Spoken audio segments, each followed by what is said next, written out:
জয় জয় নিতাই গৌর সীতানাথ প্রমানন্দে একবার হরিবল হরিবল। অর্জুন শ্রী ভগবানকে বললেন এইভাবে সাধক ভগবানের সর্বকর্ম সমর্পণ করিয়ে যাহারা তোমার অর্চন করেন আর যাহারা নির্গুণ ব্রহ্মের অর্চনা করেন, এ দুয়ের মধ্যে কাহারা শ্রেষ্ঠ যোগী? শ্রী ভগবান বললেন, হে পার্থ, যাহারা মদগত এবং মদযুক্ত থাকিয়া পরম শ্রদ্ধার সহিত ভগবানের উপাসনা করেন তাহারাই শ্রেষ্ঠ।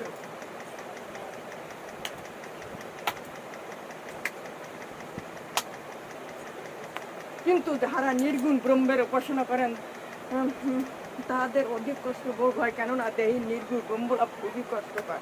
কিন্তু যাহারা মত পরায়ণ হইয়া আমাকে সর্বকর্ম সমর্পণ করি একমাত্র আমাকে ধ্যান করিতে করিতে উপাসনা করেন, হে পার্থ, আমি তাহাদের এই মৃত্যুর সাগর হইতে অচিরেই ত্রাণ করিয়া থাকি। আমাতে মন স্থির করো,